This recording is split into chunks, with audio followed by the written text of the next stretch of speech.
Hello, all. Welcome to the show with Mike and T-Roy. How are you, pal? I am spectacular. Good. Something about the weather, man. Yeah, it's sunny days, man. Sunny, Nice, yeah. Warm out. I haven't even walked outside. Well, I walked outside with Cece for a minute, but even just, you can just feel it in the house. Yeah. That it's warmer outside. The sun's It's supposed out to be a little sunny bit. all weekend. Dude. Lovely weekend. Did I hear correctly? It's supposed to be like warm all next week, too. Like 40s, 50s. Yeah, yep. Incredible. Mm-hmm. I love it. No ice fishing. Stay Yeah. off the ice, kids. That's okay. We don't need ice fishing. You'd rather do regular fishing. I would. Anyway, welcome everybody. We figured we'd do a show today since I was under the weather. I don't know, was it Tuesday, Wednesday? It would have been Tuesday. Tuesday, yeah. And so figured why not do another show today? We'll do some members content this weekend, Super Bowl weekend. But figured, yeah, while we're here for a little bit today, we might as well pop on and cover a few things. So hopefully you guys are glad we're here. It's been hard for me. I was talking to AA Ron and Trav in text form last night. I'm like, my voice the way it is right now, I don't know if it's worth it or if it's just going to more bother people that we're even doing a show. And they're like, nah, you're fine. Yeah. Better to do a show. I would assume so, yes. Yeah. I think my voice sounds a little bit better. A little bit. Yeah. Not as bad as it has been the last couple days. A little rough. Not quite as crackly. Yeah. Am I losing that sexiness? No. That power? No. Still just as sexy. Oh, yeah. Welcome to the show, everybody. Oh, Yeah. I sound like T-Roy.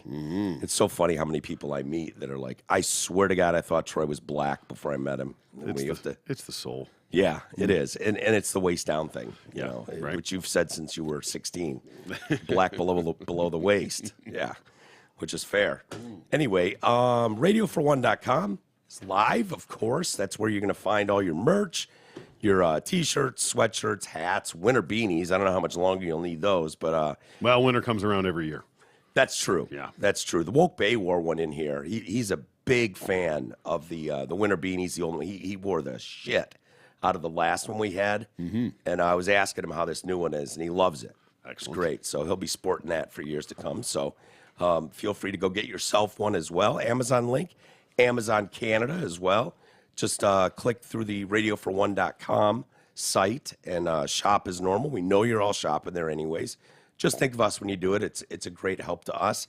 My Pillow, My Store, both use promo code TDC, and that'll give you great discounts on everything, whether it's the slippers, the sheets, the Giza sheets, the My Pillows, obviously, the My Coffee, which is great.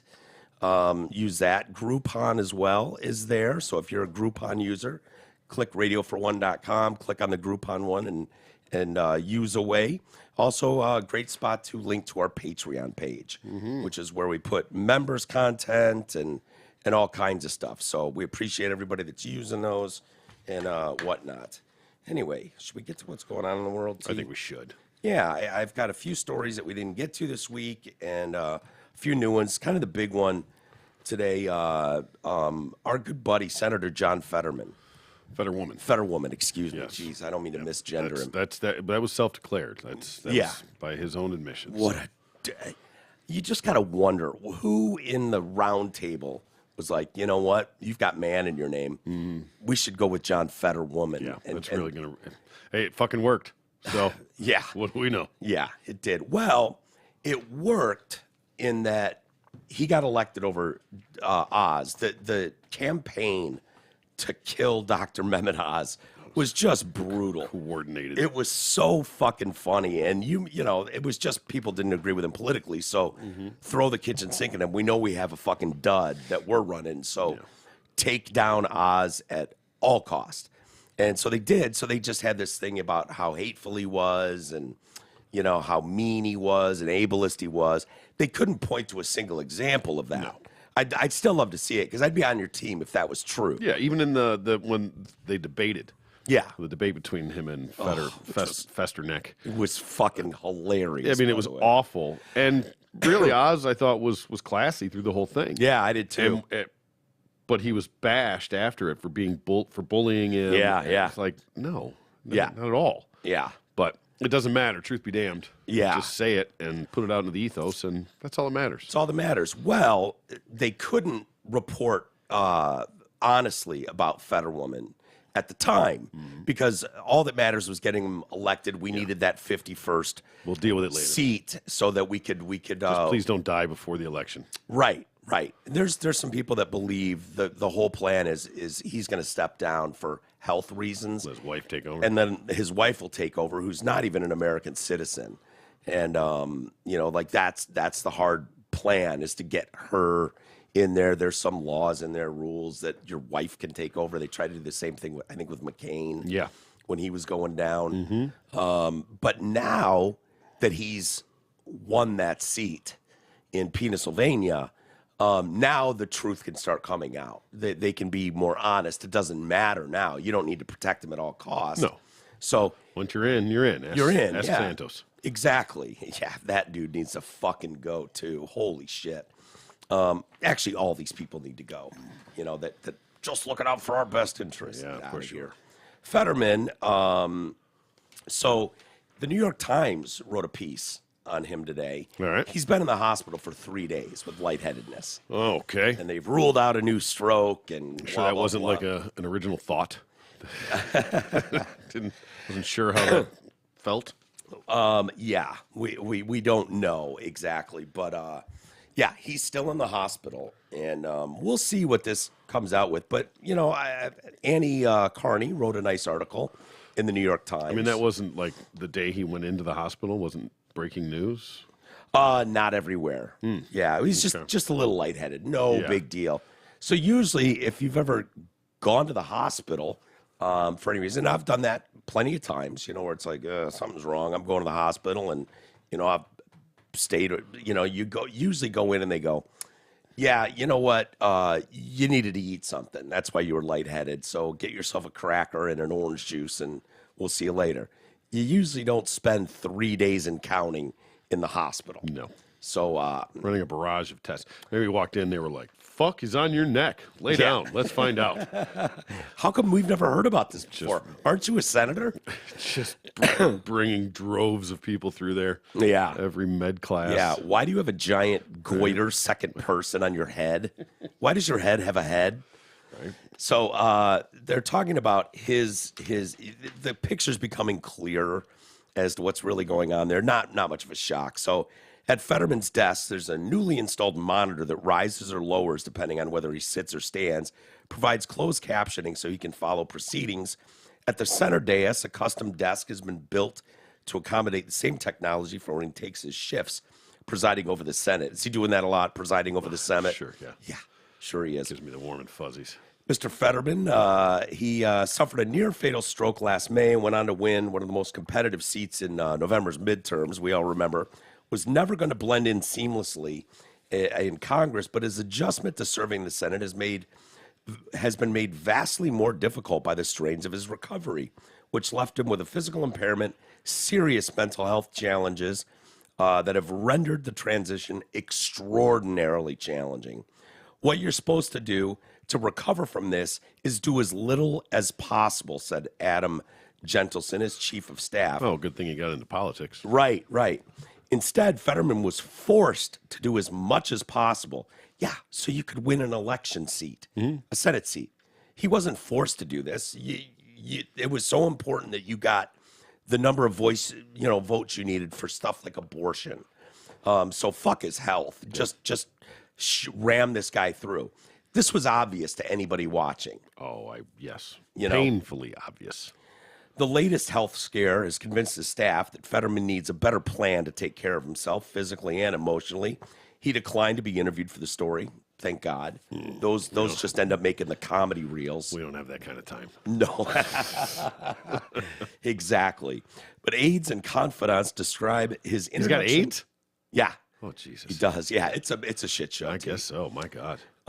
They describe his introduction to the Senate as a difficult period filled with unfamiliar duties that are taxing for someone still in recovery. Meetings with constituents. Couldn't see that coming. No. I have to. What do I have to do? I have to meet with people? Get the fuck out of here. Attending caucus and committee meetings? Couldn't see that coming. I mean, how would you know? Yeah. You've never been there before. Exactly. Learning on the fly. Appearing in public at White House events and at the State of the Union address, as well as making appearances in Pennsylvania. Oh, my gosh. Damn. Poor guy. Yeah. Who would have known? How would you know, honestly? That's how you end up in the hospital for 3 days right there. Yeah. That'll fucking do it. And counting. So 3 days in it, that's a rolling ticker.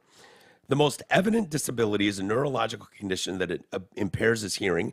Fetterman suffers from auditory processing issues, forcing him to rely primarily on a tablet to transcribe what is being said to him. The hearing issues are inconsistent. This is the part of the story that's getting all the press today. This is what has him trending in the top 10 on Twitter. Selective hearing? Yeah. They often get worse when he is in a stressful or unfamiliar situation. When it's bad, Mr. Fetterman described it as trying to make out the muffled voice of the teacher in the Peanuts cartoon, whose words could never be deciphered. No. The stroke, after which he had a pacemaker and defibrillator implanted, didn't know that at the time, also took a less apparent but very real psychological toll on Fetterwoman. It has been less than a year since the stroke transformed him from someone with a large stature into a physically altered version of himself. He has had to come to terms with the fact that he may have set himself back permanently by not taking the recommended amount of rest during the campaign. And he continues to push himself in ways that people close to him worry are detrimental. Yeah. So he didn't listen to the doctors. He got that note by the doctor who donated to his campaign. Right. Famously. Yeah, my doctor. Yeah. Says I'm good. Says I'm good to go.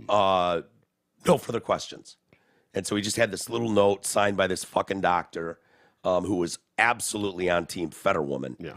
And so, he said he had no issues. He's good to go.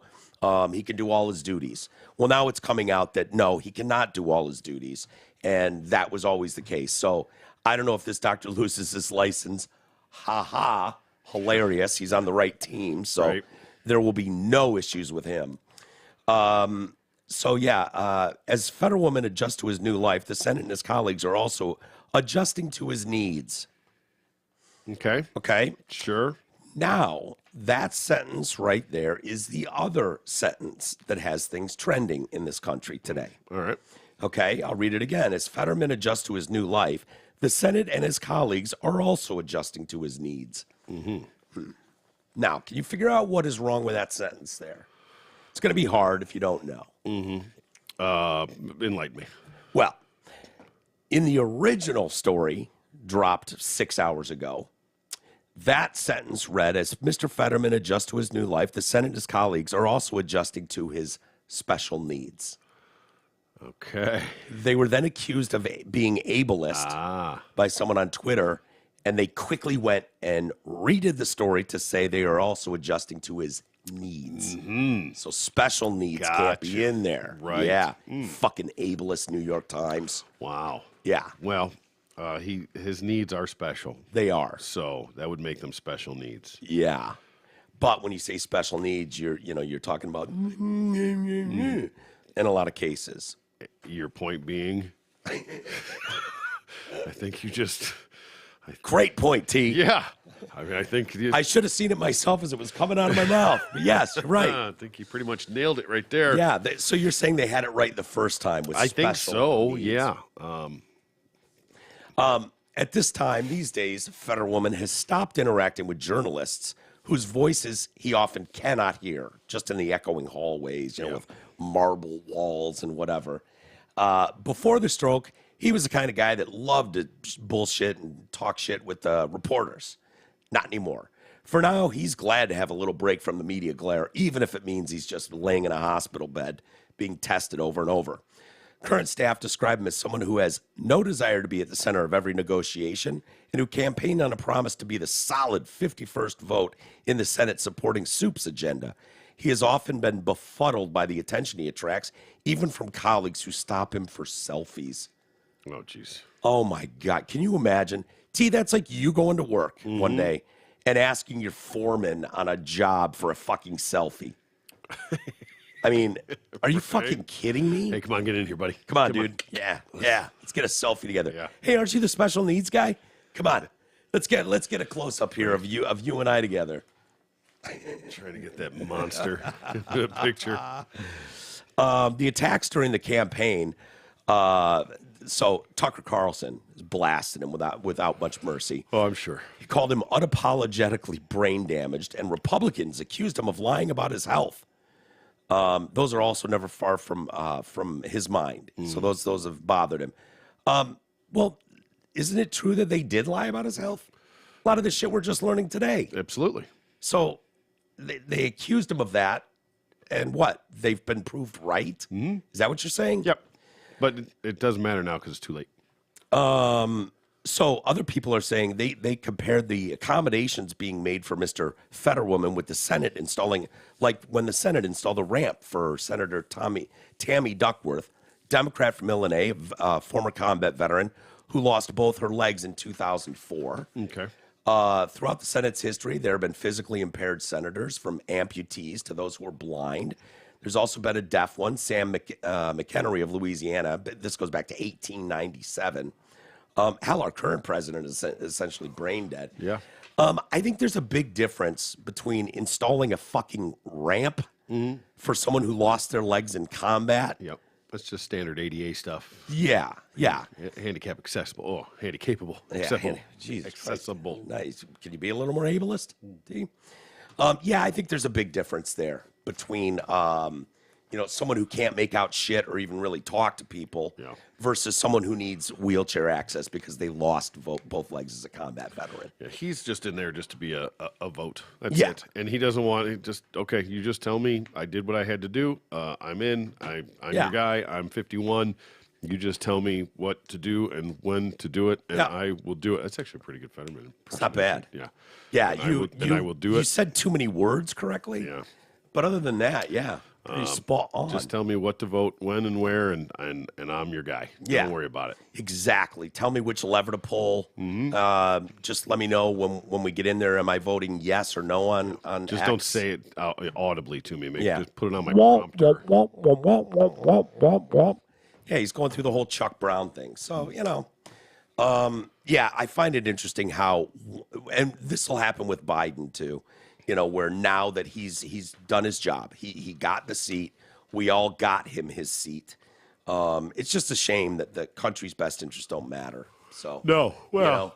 And Mehmet Oz seemed like a decent enough guy. You knew enough about him. I mean, the guy spent 20 plus years on TV. Yep. You kind of got a vibe for who he was. Seems like a decent enough person. Yeah, I mean, nothing that he said in any of that was any kind of red flag to me. Yeah. I didn't see or hear anything. I mean, the best they had was, he's not even from Pennsylvania. Yeah, he hasn't lived here long enough. That was a good one. Oh, okay. Well, then fuck him. Yeah. Because he obviously is a piece of shit and not capable of leading the Pennsylvanians exactly. into the promised land. Exactly. Goddamn foreigner, get out of here. Yeah. And you got to think, too, it makes sense when 20 years being on TV with, did he start with Oprah? Did Oprah put him on the map? I feel like yes. I know she did with Dr. Like he was like her little go-to guy, to bring in and then end up getting his own show. Yeah. Who was the other one? Dr. Phil? Phil. Yeah. Yeah, Phil McGraw. But I think Oz was an Oprah thing, which probably would have put him in Chicago for a while. And then when he got his show, that most likely that's filmed in either New York or L.A. Mm-hmm. I think it was New York is where his and I think his they house always was said in Jersey. Yeah. I think he had a place in Jersey. So, whatever. Hey, you voted for it. Good luck with it. Yeah. Good luck with Fetterwoman. I don't know what to tell you. It doesn't matter. Exactly. You got the vote. That's all that matters. Yeah.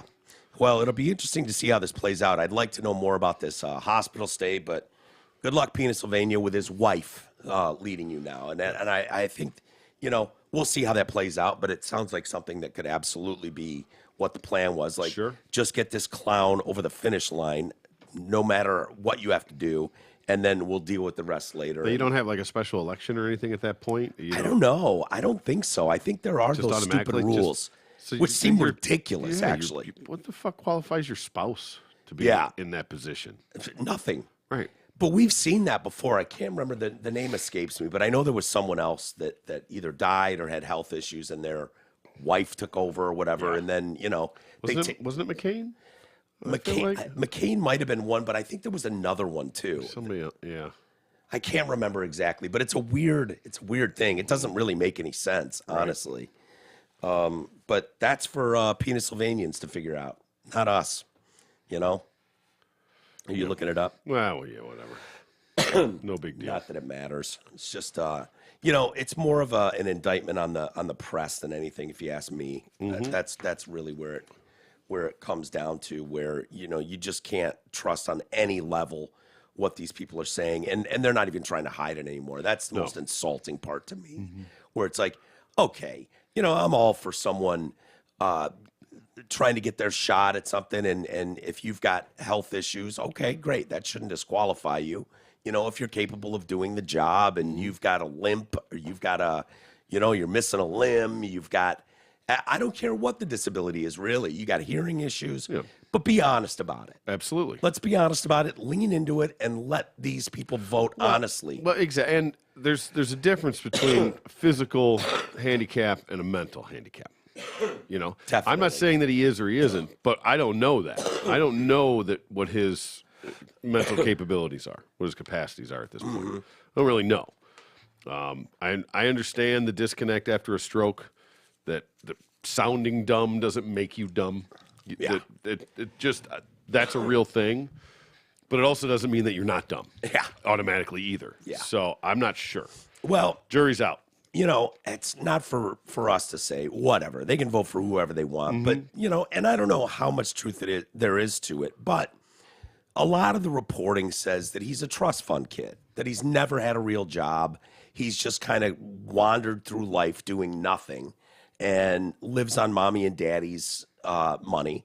And that's his story. And so, now he decides to get into politics, another fucking worthless job where you don't really provide anything to anybody. Yep. And, if you've got family with money and means and whatnot, his whole thing was he wears Carhartt sweatshirts. Yep. That makes him relatable. It's like, roll up your sleeves. Dude. Just one of the guys. Troy wears Carhartt too, because he has a job outdoors and relies on, the toughness of a Carhartt jacket, sweatshirt. This is not the case with he's going as it's a Halloween costume to him. Yeah.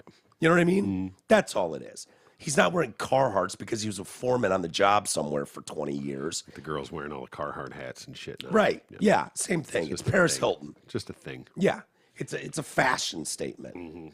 But whatever. Moving on to other things, Roseanne Barr. Yeah. Yeah. Do you like Roseanne? I don't, to be honest with you. No. No. Never been a big fan, or? No. Yeah. No. I just always found her to be annoying. Yeah. She was kind of a bad bitch, though, man. I mean, her sitcom was no bullshit. That Roseanne. I can respect that, but I just didn't care for her. Yeah. Kind of the working class mom. That show was good, Roseanne. Yeah. Like most shows, I'm sure it waned towards the end. I thought the sister was oddly hot back in the day. Yeah. What's her name? Laura something? Sure, but yeah. Oddly. Like, she's you know not what? hot. I had a crush on the lesbian daughter. That sounds about right. I don't know why. She had the same vibe kind of as Joe from Facts of Life. Yeah, I think we're figuring some stuff out here. Yeah. No, I like a hot lesbian. Sure. I really do. Jenny Fetter. I'd marry her tomorrow. Yeah. Raisa would murder me, but I would. Cool chick. The lesbian one, and she's really fucking annoying now, too. It wasn't just good enough to be a lesbian. It has to be your whole identity now, and everything you believe in and march on and all that shit. The black curly hair, that one? Yeah. I don't know why, dude. I don't either. But okay. Hey, I came out with the Ugly Sisters, so I guess. Which you liked? Roseanne. You're talking about Roseanne's sister. No, I wasn't talking about the children. Yeah. No. I was talking about the adults. But I was her age. We were her age. Yeah. So it's not like I had a crush on a fucking 12-year-old when I was 40. Yeah. We were both 12. Sure. So, there was something about her. What the fuck is her name? I can't even remember her name anymore. It doesn't matter. No. But, it's one of the highlights of my life, going to the final taping of Roseanne. Oh, nice. Yeah. Okay. I've told the story before, but I was in Hollywood. I think I was with Schaefer. with Rob. Schneider? And oh no, Rob Schaefer, yeah. no, not Schaefer, Schneider. Yeah, all right. With Rob Schneider, not that one, a different one, a friend of ours, cool one. And we were on Melrose Avenue, and they've got, if you've ever gone to a taping of anything, they have like offices set up scattered throughout, and that's what they do is you go in and they will give you, they're all free to be part of the studio audience. And so a lot of people want to be on Price is Right or whatever they're filming. And so I think we wanted to go on like, I don't know, Letterman or something. I don't even know if he taped there. It was something like that. And it was like, yeah, it's not in season, it's not taping. So we end up, Schneider and I think maybe Janet Payne, start talking up the girl that's at the desk. It's a tiny little room. And she's like, well, you could go to this game or that one. And we're just, smooth talking her and laughing, having fun. She's like, I probably shouldn't do this, but tonight is I'm personally going to the final taping of the Roseanne show. I could probably hook you guys up with some tickets to that. We're like, fuck yeah, the final episode of Roseanne. Why not? Yeah, that sounds cool. And so she opens her desk, and I have the ticket upstairs, and she gave us tickets to the Roseanne show. And it is so not worth it. I mean, it's worth it for the story in the end. And, I remember seeing the set from the bleachers. But you have to stand in line. And this is pre 9/11 or anything like that. But you stand in line. It's like you got to be there at, the taping's at 6. You got to be there at like 3. And then you just stand in a fucking line for hours. And it's like, what is going on? And then they shuffle you through the stage door or whatever. And they've got metal detectors and people screening. And then you walk in and they just file you into bleacher seating, like right there. And you're just looking at the set. And then Roseanne's got like a warm-up act that comes out. Yeah, I was going to ask you if they had, back then, if they did that too. Yeah.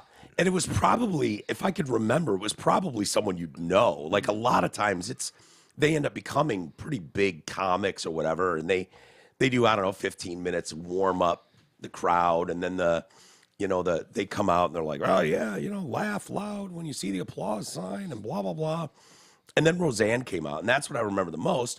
After her comedian act came out, Roseanne comes out and does 15 minutes, 10 minutes of stand-up. And she's fucking brutal. Yeah. Cunt this, cunt that. I mean, she is. And it was like, this is in a time when nobody said that. You were like, either you were European to drop that word. And she's like, I don't fucking care if you don't like it. You cunts, go back to where you fucking came from. Half you Midwest fucking blah, blah. Like, it was just like, holy shit. And then, you got to watch them film the and then go do a PG show. And then they go do a very PG show. Yeah. It was fun. I'm glad I went. Yeah. But yeah. So that's my Roseanne story. And I bring her up because she's got a new stand-up special coming out. Okay. And she was famously canceled, 18 or something like that? Was it the ambient was this tweets? The ambient tweets, I think? Yeah. She started that whole thing, I think. Yeah. She was out in front of it. And they fucking blew her out quick of her own show. Yeah. I think what did they change it to? The Connors? The Connors, yeah. And that might still even be on. I don't know how it does. It's possible. But Goodman's not doing it.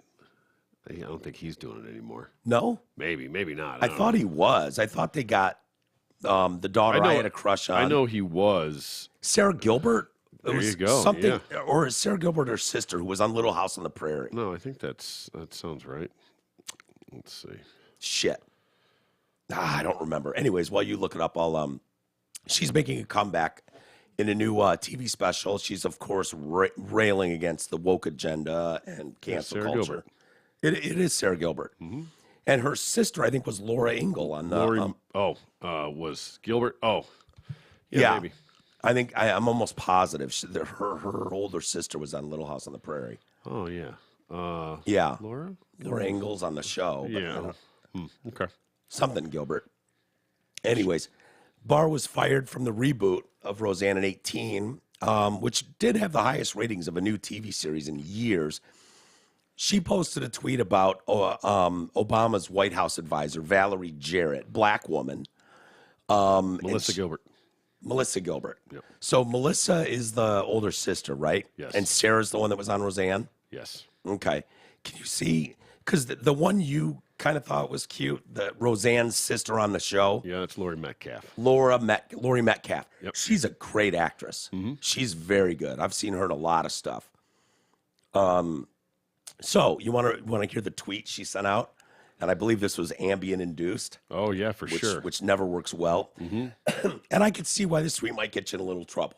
I'll be honest. Yeah. Muslim Brotherhood and Planet of the Apes had a baby equals VJ. VJ. Valerie Jarrett. Oh, Jesus. Yeah. Muslim Brotherhood and Planet of the Apes I was like, what? had a baby equals VJ. Valerie Jarrett. Wow. She did apologize to Valerie Jarrett and to all Americans. I'm truly sorry for making a bad joke about her politics and her looks. I should have known better. Forgive me. My joke was in bad taste. ABC still fired her. Yeah. I think even if she was on the right side politically, which makes her on the left side, they probably still would have shit canned her for that tweet, right? Probably. You can't make a Planet of the Apes joke about a black woman. No. You know? That'll get you every time, I think it will. Yep. And probably rightfully so. I mean, I hate cancel culture, but... Yep. And then to come out and say, yeah, it was Ambien induced. But that drug, man, we've seen people that... Isn't that the one where people get up in the middle of the night and, like, cook a whole turkey dinner? Yeah, supposedly. And then go back to bed? Yeah. Wake up the next morning and it's like... totally like an out-of-body experience. Yeah. Almost. Yeah. I believe Sarah Gilbert's worth $30 million. No. Well, she was on The View, was it? Isn't that her? Wasn't she on The View with, like, Barbara Walters and shit for a long time? Maybe. $30 million. Holy shit. Yeah, I would not have guessed that. Yeah. Roseanne Barr, cancel this. It's her first TV special in nearly 2 decades. Canceled this. I see what you did there, Roseanne. Yep. No holds barred comedy pronouncing my pronouns are kiss my ass. Okay. So she's just going to lean into it then. Yeah. She takes on the trend of asking children what their gender is. What's my gender? Mom. What is my gender? Your gender is get a job. That's your gender. Sounds like a home run. Yeah. What are they thinking? Asking, what is a woman? They don't know that. That one, they're asking all the time, what is a woman? I'll tell you what a woman is. A woman is me. That's what a woman is, okay? A woman is someone who cleans up everybody else's shit. That's what a woman is. A woman is somebody whose boobs hang down to their knees with a prolapsed uterus from giving birth to 5 ungrateful little privileged bastards that never had to work for anything in their whole damn life. Well, that's because you gave them everything. Yeah, well. I think she's running a nut farm or something in Hawaii now. Really? Yeah. Macadamia nuts? Something like that. Okay. Big money in the macadamias. Is there? Oh, yeah. They're expensive. She's like, all of Hollywood, they just... she's talking about Trump. She thinks that her support of him might have been a factor in ABC's decision to fire her. I would agree with her. She's not far off base there. No. All of Hollywood, they just hate him, and they hate those of us who like him. There's no way around it. So, yeah, I think they took me off because I liked him, and I like him because I'm a Jew, and he likes Israel. It was a witch burning, and it was terrifying. I would die many times. I guess you would call it the dark night of the soul. I felt like the devil himself was coming against me to try to tear me apart, to punish me for believing in God. They didn't do it to anyone else in Hollywood, although they always throw in Dave Chappelle and Louis C.K. Well, Louis C.K. did lose everything, but he committed an actual offense. Well, I don't know. Yeah, Sort of, but... You start taking the dick out, it's... Yeah, but he asked first. He always asked first. I understand. You're flirting with lines. You're flirting with lines. Okay, I'll give you that. Dave Chappelle was protected by Netflix. No, Dave Chappelle was protected by a massive fan base who was not going to allow him to be fucking shit canned. Yeah. I'm the only... And for no real reason. No. That was not justified. And you can't even have the conversation. That's the problem. It's like, okay, point out exactly where in the doll he hurt you, right? Mm-hmm. Exactly. Point. Give me the sentence where he did. And they can't do that. They'll just go transphobe, blah, blah, blah, blah. I don't want to hear any more transphobe. And you're like, okay. I'm the only person who's lost everything, whose life work was stolen by the people who I thought loved me, and there was silence. I don't think they'll ever stop trying to come after me, particularly now that I'm getting the last laugh on their ass. That's why I'm coming back. I never would have that last laugh unless I'm strong enough to stand on 2 feet. And although I do have to wear adult diapers while doing it, I am not going to stop making fun of power and its arrogance, and I don't give a fuck what color it is. I'll be there making the most fun of it that I can before I croak. All right. I think I'll watch it. Yeah, I mean, sure. I honestly, I don't think it'll be very good. I don't think comedians age all that well when they get into their 60s. I don't expect much from it. It'll probably be a lot of cliches about and I think it's probably going to be her leaning into it and going a little extra hard in the paint. Yeah. For it. Fuck you, cancel this. Yeah. Eat my dick. Yeah. I'll probably start watching it. Yeah. Whether I finish it or not is yet to be determined. She never struck me. You know, listening to Rogan talk about her, she's one of the Mount Everest, right? Like of comedians. And I guess as a female, she kind of kicked doors down, no doubt about it, when you talk about glass ceilings. Yeah, right. Roseanne, in the 80s, Roseanne came out guns a-blazing, and there's mad respect for that. But I never got the sense that she was one of those, like, speak for a generation, you know, when you're talking about the Rocks and the Chappelles, and I think Patrice was going that way, you know, and there's obviously a bunch more. I don't think Roseanne was one of those at all. So I imagine we could start watching that and then decide, this is about what I thought it would be. Exactly. That seems to be how it goes. Yeah. I was looking at the cast of Roseanne ranked by net worth. Oh, okay. Some surprising things in it. It's going to be a toss-up between Roseanne and her husband on the show. John Goodman for wealth. I bet Roseanne's worth more than Goodman. Okay. Because she was as far as that show, it was based on her and the character she developed. But Goodman's done a million things since then. True. As well. And money got better. And still working today, the little gemstones and things like that. Oh, yeah. The Lebowski. I mean, he's done a lot of things, been in a lot of things. Babe was he in? Where he played Babe Ruth? I think, Remember that? He was Babe Ruth, yeah.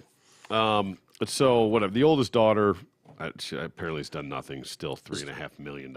Wow. So there were 2 girls that played, and there were 2 different actresses that played that older sister role. Oh, right. Yep. So I don't know which one it is. There was this one. This was the original one. And then she's worth $3.5 million. Yep. Wow. So like her mom, I think, Estelle Parsons, $6 million. Michael Fishman, whoever this kid is. That's the son. I think he's gay now. Okay. Yeah, look, he looks like it. Yeah. He's $8 million. But see, now these people are like, he's on the new Connors show. So this is probably like new money for a lot of this stuff. The Sarah Chalke, whatever, chick from Scrubs. I don't know who that. Oh, yeah. I don't know. She's pretty good looking. Let me see that one right there. Yeah, net worth $14 million. Yeah, so she might have been the replacement daughter. That was the second one, right? And then she's one of the 2 Beckys. Yeah. And then, but like I said, she was on Scrubs too, so she's did some other things. So she made an appearance. It says in the Connors in a different role. Well, that would be okay. So that's how they dealt with the 2 daughters. So they, because that was, I remember that being a thing. Yeah, like before it. Like, what are they going to do? There were 2 Bewitched girls. When they got rid of switch up the exactly Dick Sargent and Dick York. Exactly. There's my girl Laurie Metcalf. Yeah, only $14 million. Wow, I'm surprised by that. That was a little surprising. I feel like she's done some work. She's a great actress. Yeah. Oh Jesus, I'm exactly. Sorry. No, yeah, that's this. Edward Scissorhands. Hello. You did that. You chose that. Although, Sarah Gilbert, $35 million. Oh, Big Bang Theory was big. Yep. So then John Goodman. Oh, and she was on The Talk, not The View. So she was on the one with same thing. I know, but right. One's ABC, one's another network. I don't know. John Goodman, only $65 million. Wow. I'm surprised by that. So The Big Lebowski, huge. Oh Brother, Where Art Thou? The Artist, Argo. They don't even mention The Babe. No. So then Roseanne, $80 million. $80 million, okay. Yep. And then Johnny Galecki. Okay. So he married one of the sisters on the show. Yep. He was in the final episode that I went to. Huge role on Big Bang Theory. Yeah, exactly. I mean, that's where that money main comes character from. in that, exactly. But he's he's leading it with $100 million. Shit. Yeah, I thought that was interesting. I forgot all about that kid being in there. Do you remember him? Did you watch Roseanne? Yeah, I mean a little bit. Yeah, I wasn't like a super fan or anything, but I watched enough of it. Yeah. Wow. He's worth $100 million. Yep. Jesus. I really was surprised that, and you called it, so good on you, that Roseanne would be worth more than John Goodman.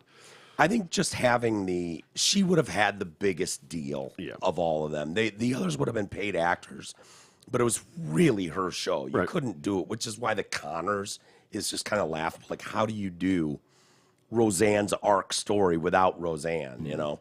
Apparently they're still doing it, but you know, how many people are watching network television is, you know, who knows, but I don't think I've seen a single episode of it. I tried to watch the new Night Court. Oh yeah, it just doesn't do anything for me. Yeah. I mean, I always liked Dan, the lawyer. Oh, John Larroquette. John Larroquette. Yeah, I always liked him on the show when he's on the new one. What Harry? What was the judge? Harry Anderson. Harry Anderson. Yeah, very Boom. good. Yeah. The new Night Court, the judge Bull was great. Yep. The new one, Night Court. So Marky Post. I had a crush on Marky Post. She Good was strong. shit. She was strong. She was one of the lawyers always fighting with John Larroquette's character. No, the new one, the judge is Harry Anderson's daughter. Like, really? No, well, on the that's the storyline. I didn't know if it was actually his daughter or if it's just like. So in the first episode, she goes to, you know, of course, John Larroquette's character. I don't remember what his name is just holed up, beard in a New York apartment or whatever, you know, doing nothing, and she's trying to convince him to come back to Night Court because of her father's, you know, great words. He's passed away, blah, blah, blah. So that's how they get them together. Gotcha. I don't know. Okay. Brings him out of retirement. Yeah. But there's a lot of, they're playing on, of course, you got to have a very diverse cast and all that shit. So you got to have the fat black woman and this crazy story. I'm surprised it was not a black woman judge, to be honest with you. Yes. Yeah. Yeah, and you could have done that by just saying it was Harry's adopted daughter, his adopted black daughter. Sure. Yeah, who happens to be lesbian, too. Apparently there's a black kid in the Connors. Really? Yeah. Cool. Yeah. All right. Awesome. Roseanne was stepping out. Yeah, hell yeah. She was very progressive for her time. Indeed. Yep. Hey, you know, the crew at Zott Ford and Holly are jonesing to help you get a brand new Ford, all while delivering exceptional deals and a world-class experience. Right now, you can lease a loaded 22 F-150 Super Crew XLT 4x4 as low as $292 a month for 24 months, or lease jammed up 22 Explorer XLT as low as $333 a month for, again, 24 short months. Plus, if you tell your friends at Zott Ford, they're going to kick in $500 worth of accessories at no additional charge with your F-150. And Zott is still paying $2,000 over your appraised value when you lease or buy a new Escape, Edge, or Explorer, but only if you know the name of E-Tard's favorite furry little critter. Oh, I know it. Do you? I think so. You know, I feel bad saying E-Tard. Yeah, don't say it. You know what? Well, I mean, it's in the text, so it just kind of comes off, but I get a little chill every time I say it. Really? Yeah. Because you don't like saying tard? No, or I think he's disrespectful. It's disrespectful to use this. He's not here to defend himself. Yeah. You know, I call him E-Tard to his face, but yeah. like Jesus. Like, Big E. Easy E. Yeah. So, if you know Eric Fady's favorite furry little critter, finally, Gabar and the team are still going nuts and offering 0% financing on lots of new in-stock vehicles. So go ahead and check out their voluptuous inventory and dazzling deals at dealsinthed.com. When your daughters were growing up, T, were there when they were younger, say 8 or 9, you know, in that age group, were there topics that were off limits? As far as, you know, just discussing in front of them. I mean, to a certain degree, I guess. I mean, yeah, we're talking about drugs and sex and things like that, I suppose. Yeah. I think that's pretty standard. I would think so, too, which is why it's a story today. Kristen Bell, famously married to Michigan's own Dax Shepard. Oh, yeah. Yeah. Well, that's it. They're a great couple. Yeah, they're fun. That Africa video they did in Africa, funny as shit. Just lip syncing, yeah, to the Toto song. Classic. So she admitted there's no topic off limits when it comes to talking to her 8 and 9-year-old children that she shares, obviously, with Dax Shepard. She was doing a cover story for Real Simple. I guess it's a magazine. I don't know. I don't know why magazines are still a thing, but apparently they are. So she said she hates the idea of a taboo subject. Said she speaks to their daughters, Delta and Lincoln, about everything, including the fact they're named a daughter Lincoln. And is that okay? Lincoln Shepard. All right, sure, okay. And they'll discuss the fact that Dad's a recovering addict. Okay, to an 8-year-old, 9-year-old. Well, I mean, I'm all for openness to a certain degree. But again, nothing being taboo. Well, I disagree with that. I mean, to each their own, and it's her kid. She can fuck them up however she wants. And maybe they come out being better than most because of it. I don't know. But, I mean, there's certain things that they shouldn't be talking about at that point, in my opinion. Yeah. So, There is something to be said about if your children 8-year-old being children. Exactly. Letting them, have those years where. And there's ways to broach things, It's like a kid like, Mommy, does Daddy put it in your butt? Yeah, absolutely, for sure. He's very gentle. He's very caring. Lots of lube, but absolutely. To the base. Yeah. Sometimes you got to play the back nine, kid. You'll learn that. Yeah. So that seems like a fair, honest discussion to have with a child. Yeah, I think so. I mean, wait till they're 6. Obviously, they're not going to remember if they're 4. Don't be total creeps. Jeez. Yeah. I think that word should be stricken from the dictionary, taboo. There should be no topic that's off the table for people to talk about. She knows her parenting decision might be shocking to some, but says it's best for her family. I talk to my kids about drugs and the fact their daddy's an addict, and we talk about sex. There are all these hard topics that don't have to be if you give the person on the other end your vulnerability and a little bit of credit. One of the most important things she's taught her kids is making amends and apologizing, because humans leave carnage wherever they go. I really respect when someone does something wrong or hurtful and they apologize. I'm like, yeah, right on. If there's one thing I want to teach my kids, it's how to make amends. And it's for themselves so they can like who's in the mirror a little bit. Yeah, okay. That's really easy to say when you're on the right side of the aisle politically. What we've found, though, is you're not brave to be able to have that attitude. I just wish everybody had that same opportunity to apologize, make amends, and then move on. But we've seen time and again that's not the case. So Kristen happens to be on the right side of the political aisle, so she can do that. She can do something fucked up or say something stupid, make an apology, and they're not going to make a concerted effort to destroy her livelihood. Are they overly political? I don't seem to. I don't put them in that category. I think so. I think no. I'm sure they're sort of is. They're have somewhat liberal beliefs, but it's one thing to be a poster child out there for it. Yeah, I don't know that they're doing a lot of discussion about it, but sure. I mean, everyone's on some level political. It's funny. I get to see this play out in 2 very, very different ways with Marshall versus Reed and Amanda. And they're about the same age. I think, so Marshall's 8 now, Reed's 8, which means Mad's like 6.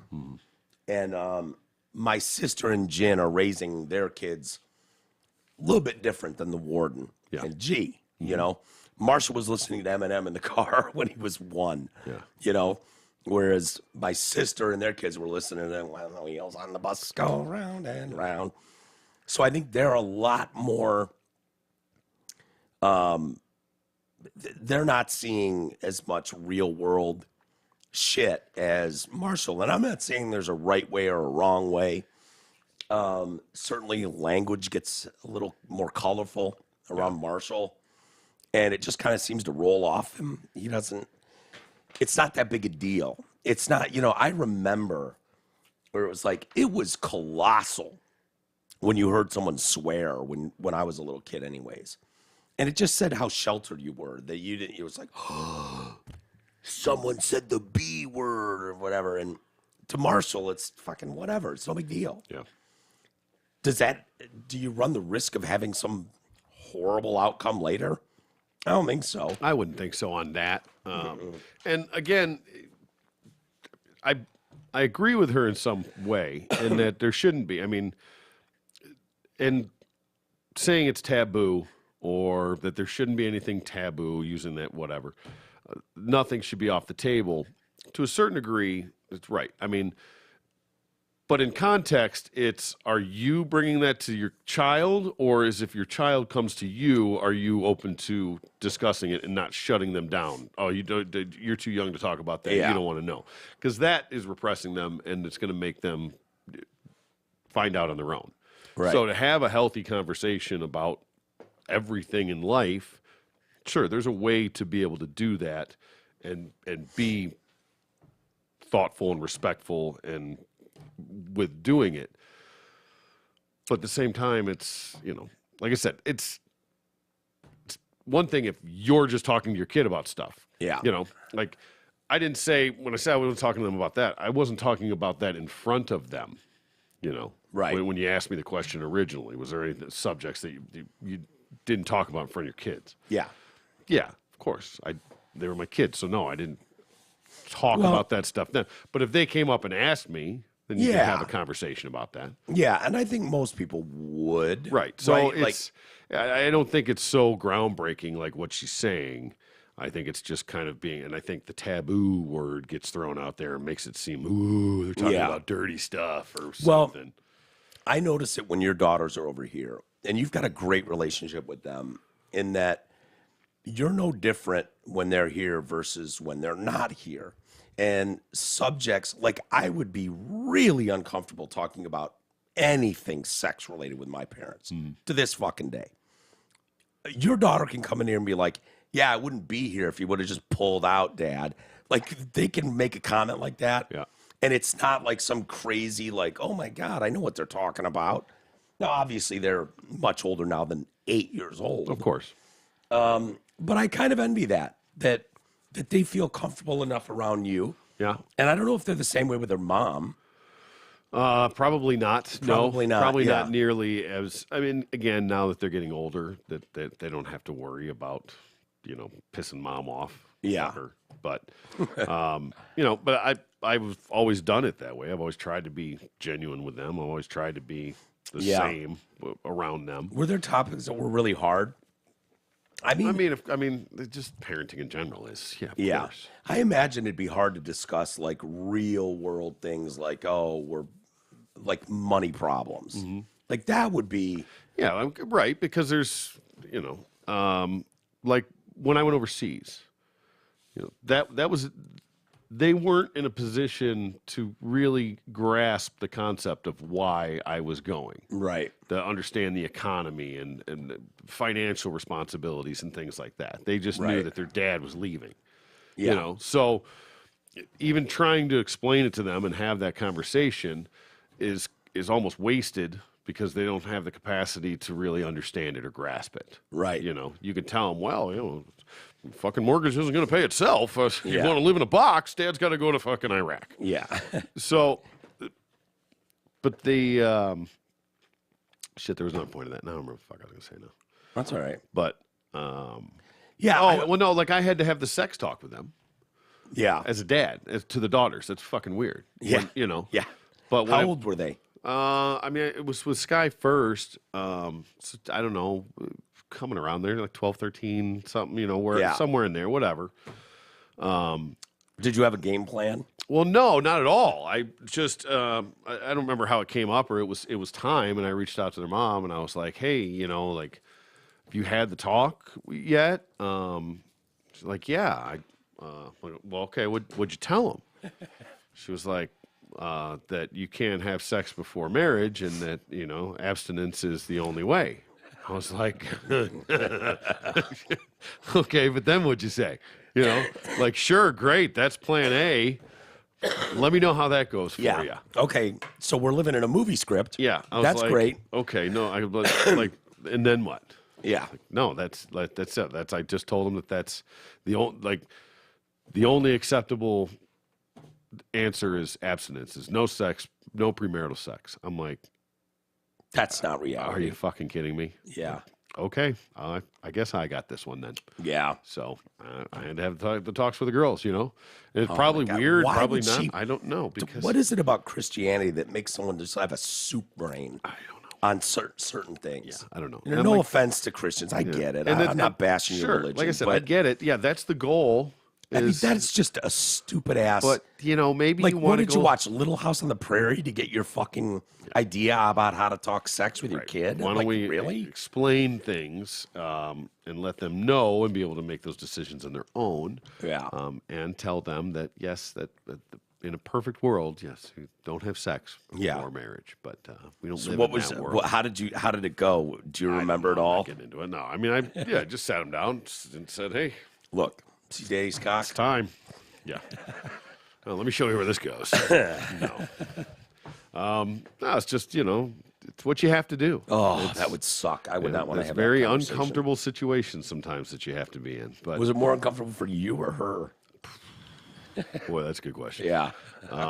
Probably her. They seem so well adjusted with that kind of thing. They don't seem like they're like, I've never seen your daughters be like, "Ooh, Dad's not," like they're way more based in reality. Yeah, and I have not had much of a filter with them. Yeah. So nothing shocks them. Mm-hmm. That's funny. Yeah, well, it is what it is. Which is why it when you see stuff like, they don't know anything yet. They're dumb little children. Mm-hmm. Not just your daughters, but kids in general. They're stupid little human beings. Yep. And which is why it's so insulting when it's like, "Oh yeah, our daughter has decided that she's a boy," and you're just like, Right. "Oh, has she? Mm-hmm. Has she? Oh, let me guess, your 4-year-old did that." Yep, And all now on her own. we're full steam ahead, right? Awesome. What Can't could see this possibly go train. wrong? Yeah, can't see this train going off the tracks at all somewhere. Which leads to this story. Trans activists are furious over the release of this new video game, Hogwarts Legacy. Of course, because J.K. Rowling is an absolute extreme transphobe. They don't want anyone reviewing this game or playing it. Okay. Interesting. Yep. Game developer Avalanche Software began working on the game long before the controversy started, and has since attempted to distance the game from her. J.K. Rowling was not involved in the creation of the game, the official site says, while remaining true to her original vision. Portkey game developers chart new territory by creating fresh ways for fans to immerse themselves in the wizarding world. Well, she, of course, wouldn't have anything to do with the game development, but she's going to get paid on the back end of it. Exactly. It's her intellectual property. Yeah, she's worth more than the queen, okay? That's the reality. Sorry. They also included a trans-identifying character in the game. Mm-hmm. Yeah, that'll work. That'll fix everything. Yeah, perfect. So at one point in the game, this character says, "I was actually a witch, not a wizard." Oh, fooled you. Get it? Yeah. See what they did there? I do. Yeah. Mm-hmm. There you go. Thank you for that. There we go. That effort was shockingly not enough for trans activists who don't believe Rowling should earn any profits. Well, too bad. We don't give a shit what you think. Therefore, the game should not exist. Some game reviewers are hesitant to post their thoughts on the game because of potential blowback. How sad is that? It's pathetic. I can't even do my job. Nope. Because we're worried about the handful of assholes who can't handle it. Yeah, like what is a woman? Yeah. Well, it wouldn't get reviewed. Right. Somebody's afraid they might have to actually like it and endorse it and be ruined because of it. Yeah. The gamer editor, Stacey Henley, congratulated herself for not covering Hogwarts Legacy with a review and argued that taking and all that matters is how fun the game is philosophy to game reviews is actively damaging professional journalism. How about you just review the fucking game? Do your job. Yeah. Yeah. That's be impartial, Yeah. unbiased, and review the game. Yeah. That's what you're supposed to do. Simple. Easy. Reviewer Percy Ranson, who identifies as trans, also refused to review the game. Hogwarts Legacy cannot and should not be judged solely on its own merits, because the end result of supporting this game financially and socially isn't simply a matter of how much you'll enjoy it or how nostalgic it might be to experience the world of Harry Potter. If you purchase this game, if you praise its qualities and encourage others to support the developers, or treat yourself to a guilty pleasure, you're making a choice that will harm the trans community, whether you want to admit it or not. Oh, yeah, no, I don't want to admit it. Yeah, it's I not don't like either. this is like the last train to Auschwitz or something. What the fuck are we talking about here? So the Harry Potter series, like, Yeah. People are so fucking delusional, man. And I know this is the narrative. Just push this narrative forward. How about you pause for a second and actually look at all the comments that J.K. Rowling has made? Okay, let's start over and look at her comments on their face. Yeah. And you tell me how she's hurting the trans community. All she's ever done is stand up for women. Wasn't the it really doesn't have anything to do the with trans the trans author, community. right? That was like doing a story on her, was supposed to bash her, do a hit piece. Yeah, and ended yeah, up yeah. like fucking falling in love with her and like, no, it was brilliant. Yeah. I totally get it. I was fooled like everybody else. Yeah. I was told this narrative. I was fed this bullshit and was just taught to just hate this woman. Yeah. And then I actually did my own research, ding, ding, ding, And found out. that, Was she I trans or lied was she to. just a lesbian? She might have Might just have been a been lesbian. Might have been lesbian. But either way, it was like, yeah, all she's doing is standing up for women's rights across the board. Like, and believe it or not, that wasn't a strange concept a mere couple years ago. Not that long ago. Yeah, it was just like, women need protecting on some level too. Sure. And I'm going to stand up for their rights as women. And then the fight becomes, okay, If you're pro woman, you're anti-trans. right, which is nonsense on its face. Especially if a trans woman is a real woman. Yeah, Bit of a conundrum there. yeah, it's tough. Well, her whole thing, and the reason the trans world got involved with it is because there was debate, rightly so. You can be ignorant or you can bury your head in the sand and want to ignore the fact. But the reality is there were some women who had trouble with trans women being in their space, in locker rooms or in prisons. And a lot of those women, actual women, had been abused, had been beaten by men, had been raped by men, had been something that most women have some history with. And those women didn't have a voice to protect them. It was just like, oh, so a trans woman gets to come in the locker room or the dressing room with me and walk around with her cock and, their female cock and balls hanging out. And I just have to deal with it because they're just a lady. No. What happened to believe all women? Yeah. Yeah. Just pick and choose on that one, I suppose. Yeah. And so J.K. Rowling stood up for them. Yeah. And went, dude, believe it or not, there's some people that think a woman with a cock and balls is just a man. And they don't feel safe. I'm sorry, that's not right. And their word matters. Yeah. Their sports matter. Their, mental well-being matters. Exactly. And you don't just throw that away. Yeah, you're shitting on the masses to appease the few. Yeah. Yeah. And there is no real happy medium. I don't know how we get past that. no, but Yeah, like I said, you're not even allowed to have the conversation. That's the biggest problem. Right. Well, okay, That's really what she was trying to do. I agree. Have the conversation. And how do you? It's just funny. Like you can attack a woman for defending a woman. Yeah. It's comical. And they want her killed. Oh yeah. Like, end of story. Like, this is not going to age well, right? At some point, this is going to right itself. The ship will right itself. It'll stop listing as it moves along. And you're going to look back at some of these arguments and bullshit, and you're going to realize it's why I say keep pushing. Go. Cut all their dicks off. Yeah. This will not go well in the future. Period. End of story. You're going to destroy a lot of lives by trying to be in this woke canoe. It's not going to work the way you think it is. It's just not. She'll be justified in the end. But it's comical to me because she's got all the money in the world. She doesn't need another penny. Nope. She created a brilliant series. She should be celebrated as one of the most successful female authors in the history of the world. Instead, let's just tear her down and destroy her. It's sad. She should be revered as every bit as much as George Lucas for creating the world she created. You know, why take that from her? But the British pop culture website NME also gave Hogwarts Legacy a review while noting that it was not an endorsement of J.K. Rowling's opinions or comments, while providing a link to the alphabet charities. And Engadget senior editor Jessica Condit wrote that it was slightly frightening for her to review, knowing the condemnation I would receive. Ultimately, she gave the game high marks and admitted she enjoyed playing it. Oh, boy. Yeah. So brave. Should be enough. Yeah. That's what it should really boil down to. Yeah.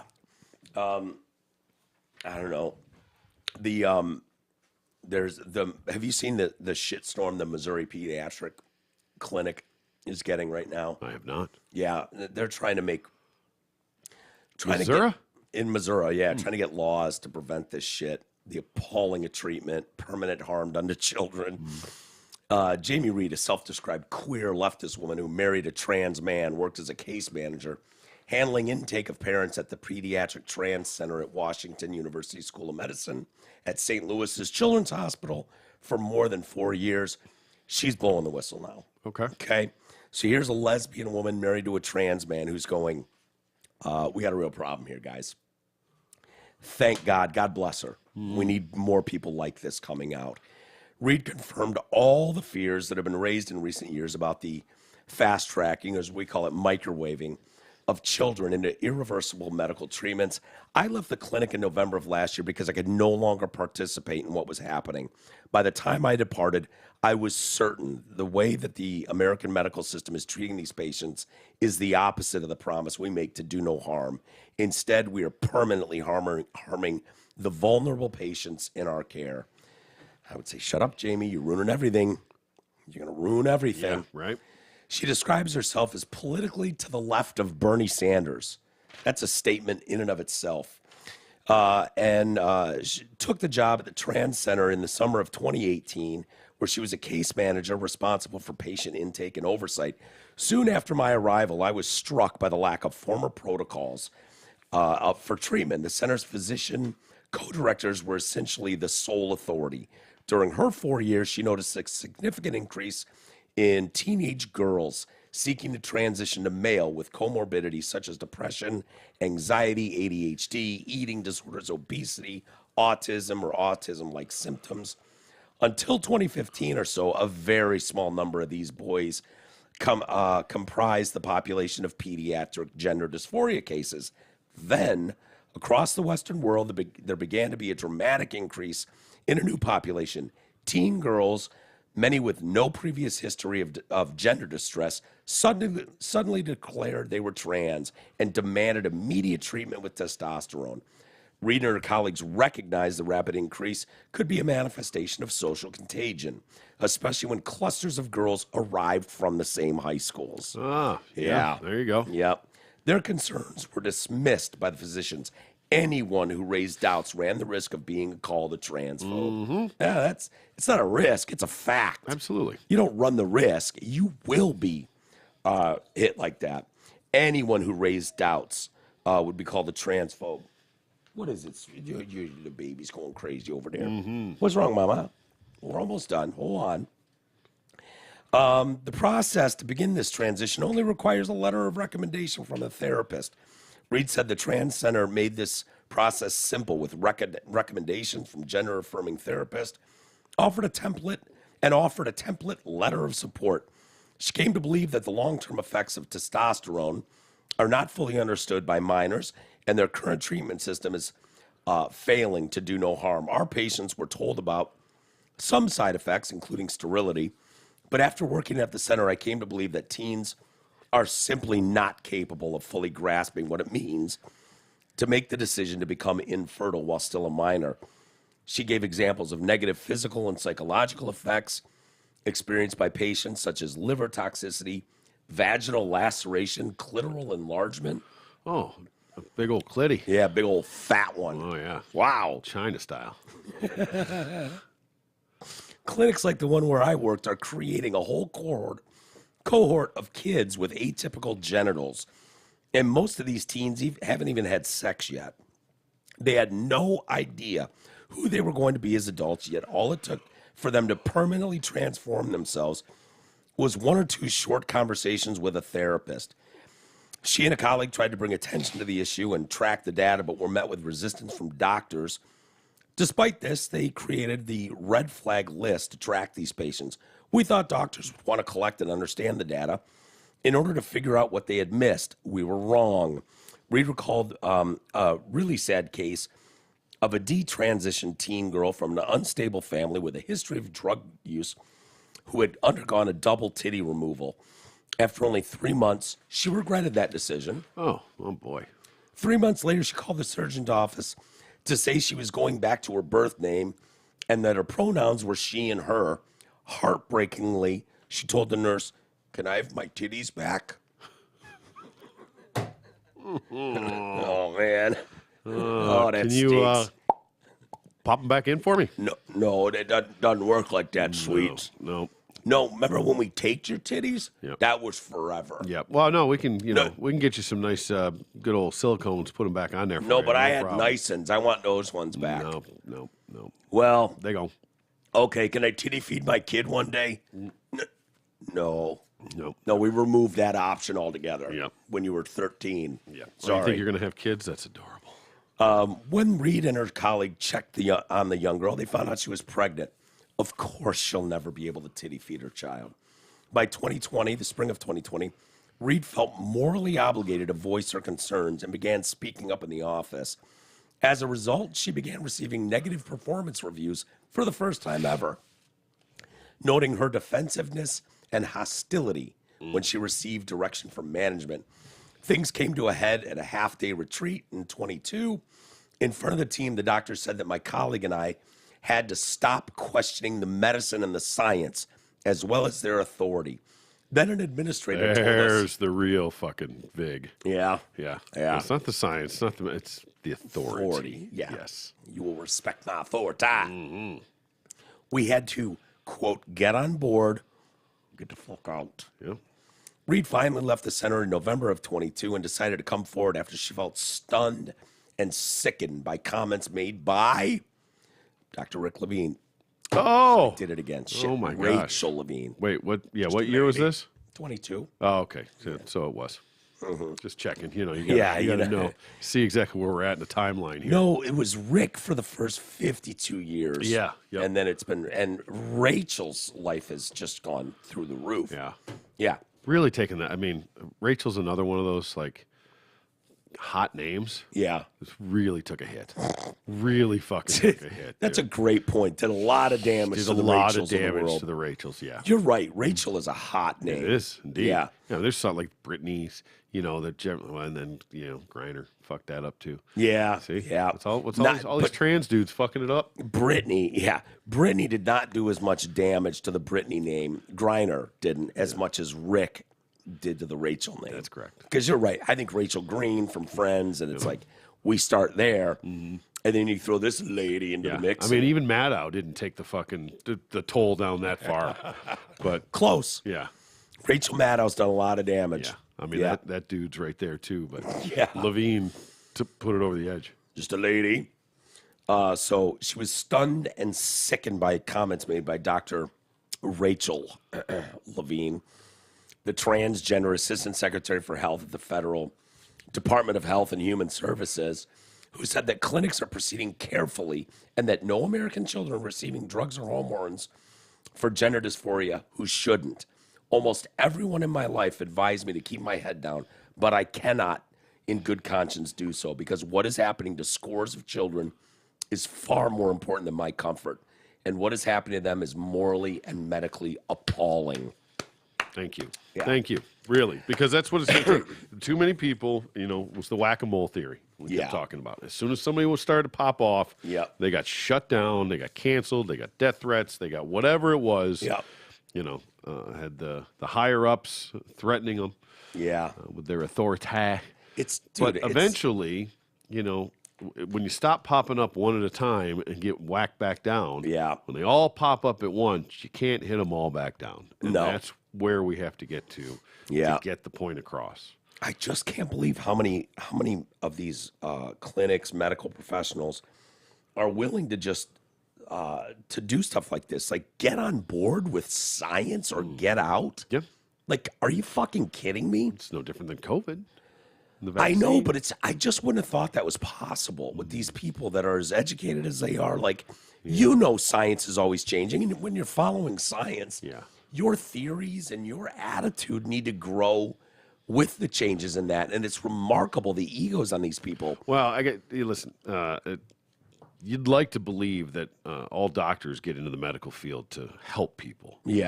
Most of them do it because they know they can make a lot of money. Or at least that's what drove their decision in the first place to get into it. It wasn't for the love of people. Now, some are, yes, but most of them are just money driven. See, I think when you're talking plastic surgeons, now there's the plastic surgeon that helped someone who was in a car accident and got glass blown in their face. There's that plastic surgeon, and then there's the one that makes women look like clowns. You know, the one that makes women look like clowns is 100% in the money game. And they're going to make gobs of money. You know how far into the process you have to be before you make that decision of what you're going to specialize in? No. Deep. Yeah. I mean, it's not like you just, like your freshman year, you come in and be like, I'm going to be a plastic surgeon. I'm going to do fake titties. No, like you have to go through, I mean, that your decision's already made, my point, before you specialize in that. And somebody, partial bill there. Somebody, you know, might be like, oh, that's what I'm going to do. You know? But even like some creep that just wants to be a gynecologist so he can have pussy in his face all day. I mean, so I'm sure there's very rare of that. But other than that, like you decide you're going to be a doctor. You're going to go into the change what you have to do, like pre-med and med school. No, like that's all the same. Exactly. That's what I'm saying. You might have that attitude. I'm going to eventually be a plastic surgeon. Maybe. But I think most. Would you think they would? You don't think so? I don't think it's as much as you think. I think if you're a because you don't, until you get in there, you don't really know what you're doing. Yeah, but you know, being a pediatric doctor, for instance, it's a well-paid gig, but you're not going to become fucking outrageously wealthy. But looking after children, running a clinic that looks after children, that's an honorable doctor position. It is not going to make the money that a plastic surgeon is going to make. No. At all. No. And that doesn't mean they're not shitty pediatric doctors out there. Of course. But I feel like those people are in it for the right reason. Care about children, want to do their part for their community. Maybe. They're smart. Maybe that's where the shitty ones go. The ones that are about to fail out. So. They end up having to deal with kids instead. I don't know. It's safe. I don't think so. I think it's just it's a noble gig. I think when people have it in their brain that they're going to be a doctor, for whatever reason, I think financial is a huge drive in that decision. Yeah, but you still have to have a level of smarts, of course, to even go down that road. No, I never said that wasn't the case. I'm just saying that people don't just do it for the love of people and the greater good of mankind. Really, you don't think so? You don't? Absolutely not. Yeah, no. I mean, growing up, you know, doctors and lawyers. That was like you wanted to be rich, you wanted to do it. You were going to be a doctor or a lawyer. Yeah, right. That's what it was, and it was groomed into your head at a very early age that's you're going to go and be a doctor and make money. That's what it was. It wasn't because you wanted to go fucking cure cancer. Yeah, it was because you wanted to make money. Yeah. Now, I'm not saying that is always your motive, but it's always an underlying factor. How do they get there then? When you know this relating back to the trans thing, like doctors don't make fucking blanket statements about like this is the science, this is the fact. Like that's absurd, and all your training would tell you that you don't make blanket statements. It's like when I talk to my doctor about back surgery, and it's like, well, is this, you know, and I know the answer. is this going to fix me? And then they'll be like, any doctor that gives you 100% certainty that this is going to fix you, run. Like, are you out of your mind? Can't say that. Like, they admit it. They know. So these trans people, like, oh, my opinion is the only one that matters, the only one that's valid. That's the medical field, hospitals. I mean, that's where the money is in the hospitals. That's where it all starts and ends, basically. Yeah. They're not run by doctors. They're run by bureaucrats. Yeah. They're, True. It's a business. It's a company is what it is. Yeah. It's not, I mean, it's ugly on the inside is what it really is. Yeah. I mean, you really peel that onion back. Sure. It's ugly, and it's a money-driven business. Yeah. On the most core level. Yeah. It is. Well, we learned that through COVID very, very much decisions so. are made based on that. Yeah. So when those are the decisions that are being handed down and it's, get on board or get the fuck out. Yeah.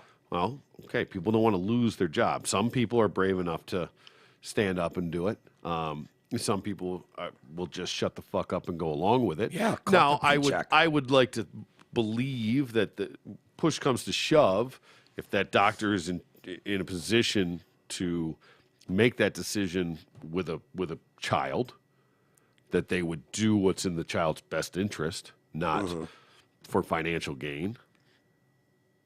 Not the case. But I don't believe that's the case. Here's the other thing. It's not absolute one way or the other, but I promise you there's plenty of fucking Yeah. that going into it. Well, there's a real problem when one of the realities about that industry is there's a whole other side, and you're talking thousands and thousands of people that realize, oops, I made a mistake 3 months after the fact. Can I have my titties back?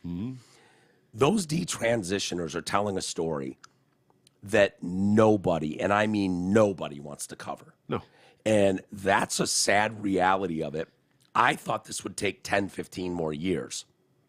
They're coming out now. Yeah. So it's no different than journalists that don't want to cover the Hogwarts game for fear of backlash, for fear of all that kind of stuff.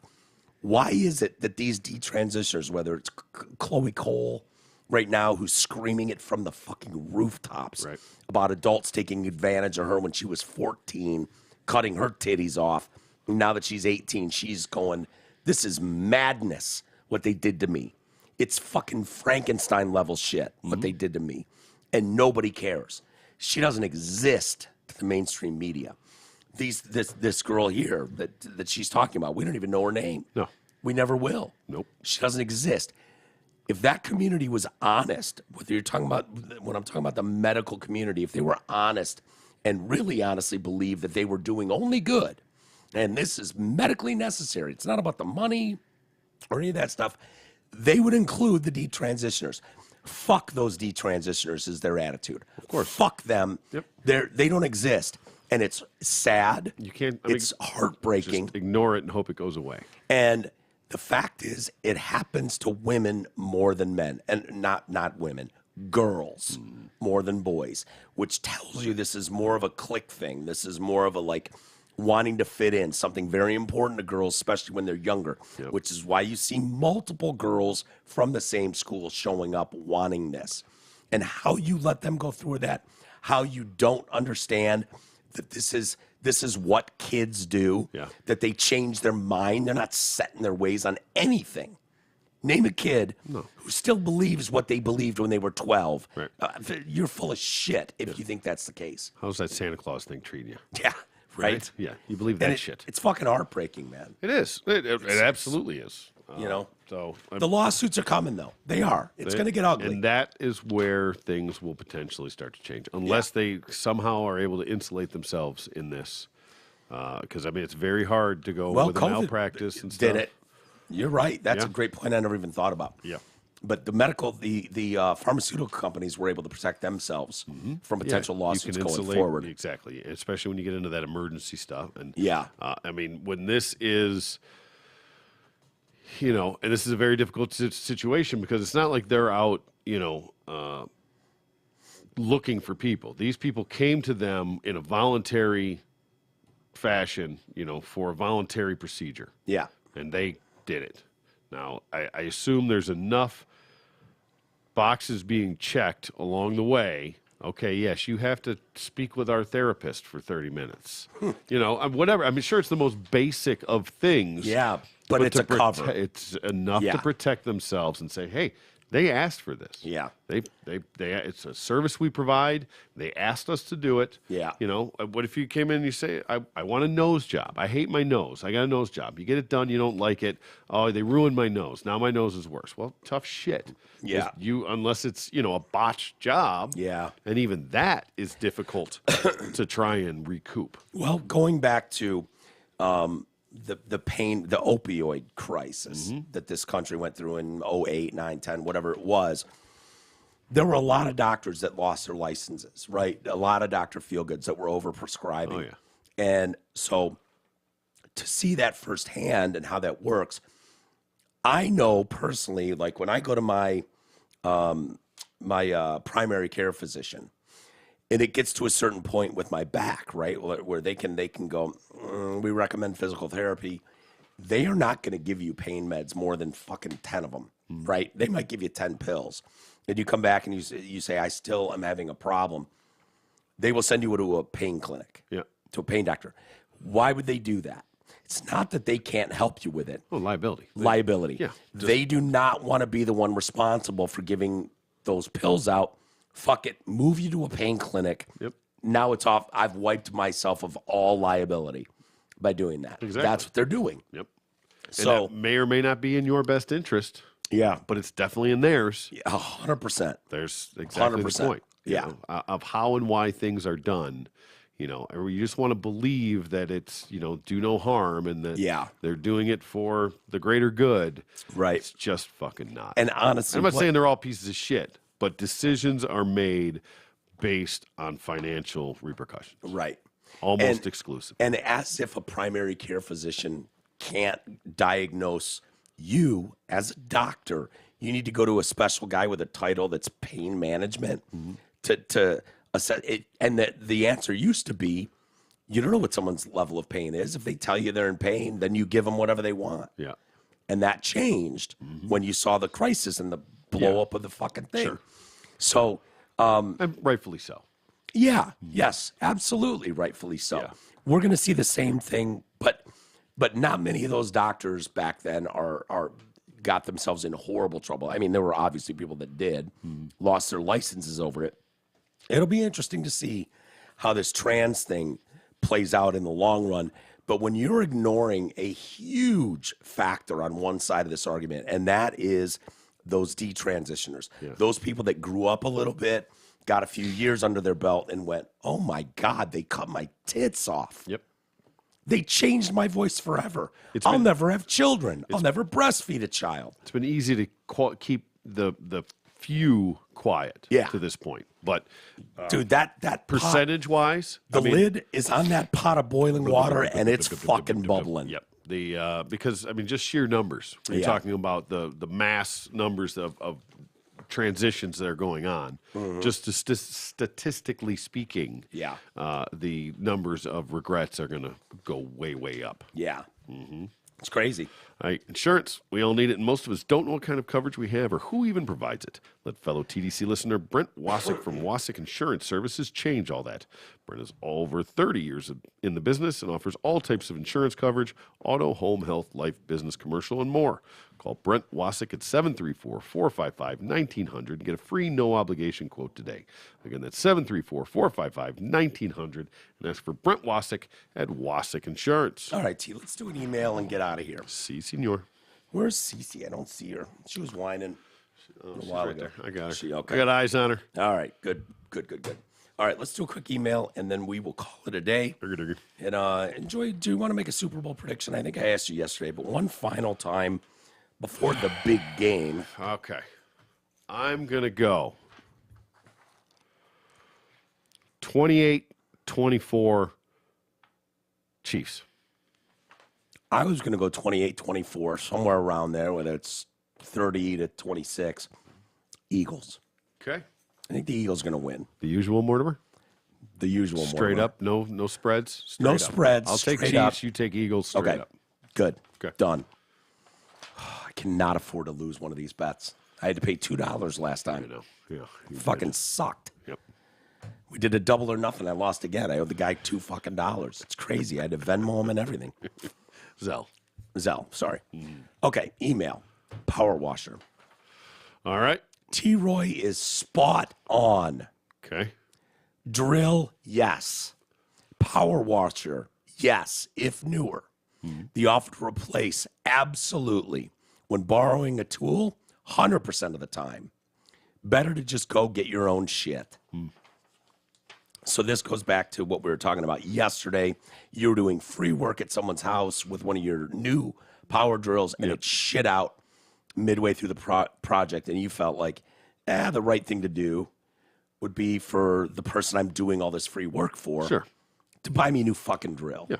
And I brought up the case of Dustin coming over here, and when my power washer's a little broken, so I'm like, hey dude, can I borrow your power washer? He inevitably comes over, and at least we split it. I'll do part of it, he does some of it, and I'm very grateful for that. It's worked out well, and so I brought up like, if the thing were to break while he's over here working, do I owe him a whole new power washer? And you were basically saying, yeah. I mean, like I said, there's factors involved, but it's absolutely not. Oh, sorry about your luck. Go fuck yourself. Yeah. Because the guy's coming over to help you and do you a favor and using his stuff and taking time out of his day to come over to do it for you, that you don't have to pay for somebody to come do it. And then when it's all said and done, he's just got to go eat shit and buy another $500 power washer. Yeah. On top of it. So my argument was, well, hell, dude, you've been using your own power washer for a decade. I mean, if it's on its last leg and it's a piece of shit, then sure. Then somebody would go, oh, no, dude, fucking. But you're saying offer something, offer to help, I would think so. Yeah. Yeah. I honestly, I agree with you on the drill. I think the power washer is an expensive enough item. I could be wrong on that, but I want to say it's a lot more than a fucking decent drill. I could be wrong. I mean, it's not as far off as you probably think, but yeah. And it seems like, well, shit, I shouldn't be on the hook for that whole bill just because you came over here and, you've used it 1,000 times everywhere else. And now I just happen to be the young, unlucky bastard who caught it on its last leg. And now I got to buy you a new one. Yeah. That seems a bit much, but. Again, I think you're missing the point of value. Yeah. As far as time and energy of people doing things, the cost and the value associated with that. Yeah. You could say if he was just sitting on his couch and not over here washing your deck, that power washer would still be working. Right. So, again, there's no right or wrong. And if it's a piece of shit and he fucking had one foot in the grave, then yeah, it's probably not. And he'd go, no, dude, fuck this thing was ready to die anyway. It was going to happen at any time. Yeah. And if it just is some total fluky thing and it shits out, fine. But I was doing, I was overworking the drill for what it was. And it was a new drill. Yeah, that's what we were doing. And that's all. So that was the point. But yes, I on any level. Well, the emailer agrees with you. There's value to, what people do. Even though it's, donated, basically, there's still value to that. And that's what has to be realized, is that value. I think the overall takeaway is to think about someone other than yourself in these situations. And it doesn't mean you got to go out and buy $1,000 drill for someone or $1,000 power washer, right. But it goes a long way to acknowledge. Exactly right. Like, hey man, you were doing me a solid and your shit fucking died. Yep. You know what? Let me at least help you out. Let's get a new one. Sure. I'll cover half the cost. I'm sorry. Something goes like that goes a long way. An acknowledgement, blah blah blah. Of course. And I think we try to do that to the best of our abilities. It's been enlightening for me, I'll be honest with you. Well, that's good. Because I wouldn't have I would have been a dick. I think of myself as fairly generous, at least historically. I have been. I wouldn't have thought of that, honestly, and it wouldn't have been on purpose. It wouldn't have been to be an asshole. Right. I just wouldn't. It's never something that's come up in my world. Yeah. And so I just wouldn't have thought about it. And now it's something I would think about. Like, oh shit, yeah, I guess that makes sense. Well, that's good. Yeah. Yeah. Hey, we're learning stuff here. That's what we do. Yeah. All right, everybody, have a great weekend. Thank you for joining us. We certainly appreciate it. And we'll be back in a matter of no time to do more. We'll see you then.